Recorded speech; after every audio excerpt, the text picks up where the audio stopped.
Shalom. Just want to share a thought.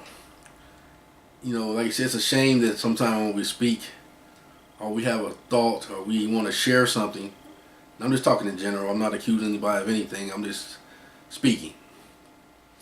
And especially speaking as a Hebrew, Yashraelite, Yehudi. Because I've been looking at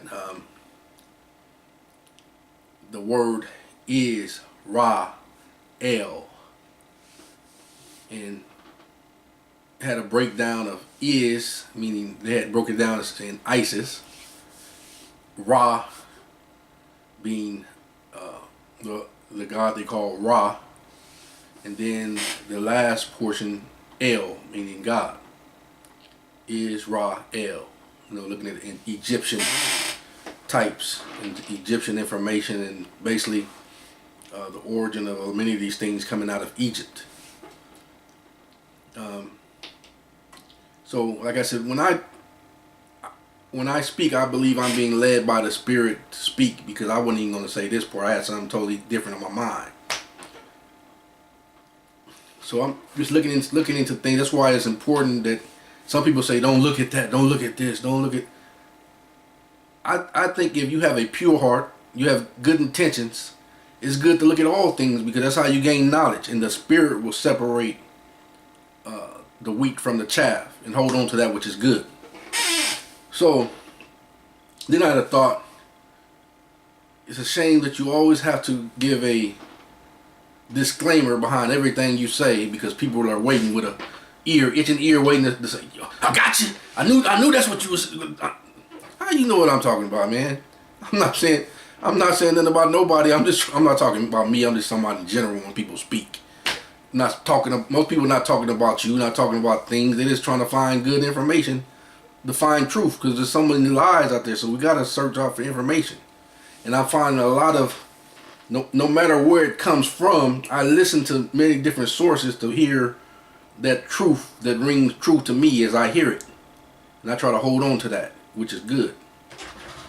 But then there's others, once again I'm just talking, who have their own agendas and own motives, so that when they hear what you say, the darkness in them hears darkness, and others hears what you say, the light in them hears and sees light, and they hold on to what is true and what is good. As the old saying says, beauty is in the eye of the beholder. Truth is in the eye of the beholder. Lies is in the eye of the beholder. So what is in you oftentimes will come to pass. Will oftentimes manifest into your truth or into your lie. And I'm talking about all of us. So that's why I believe we're questioning for the truth. So. And no man can judge you. No man can judge you. Because the same people that judge you, they're the liars and they're the thieves. And they're the liar and they're the evil ones. They need to judge themselves accordingly before they judge you. So do not allow someone else to judge you. Do not allow someone's opinion or thoughts to rule or judge your thoughts or your opinions. But you seek the truth for yourself. Because oftentimes the people that are judging you are far worse than you are. And they're judging themselves by judging you. So let me read a few scriptures. Ephesians 4:25. Wherefore, putting away lying, speak every man truth with his neighbor, for we are members one of another. Get another thought that was in the scripture that came to me, said, first take out the plank out of your eye before you try to take the plank out of your brother's eye. John 8:32. And you shall know the truth, and the truth shall make you free. So we seeking to be free, but we must know the truth, because there's so many lies that have been told. So Why would we turn down or reject listening to many sources? Because apparently the sources that we've been listening to has been limited in our truth. Okay, I'll leave it there.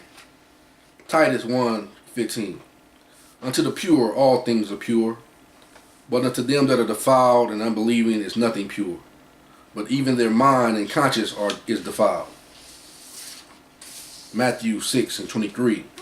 But if thine eye be evil, thy whole body shall be full of darkness. If therefore the light that is in thee be darkness, how great is that darkness? Then I had a thought too. How great is the darkness for people to watch your life with such a fine microscope to find the flaws in you and judge them? When do they have time to judge their own faults and flaws? And when did they become the great aloe? Because they're judging you out of the heart of their own mind, of darkness, when their darkness is mighty.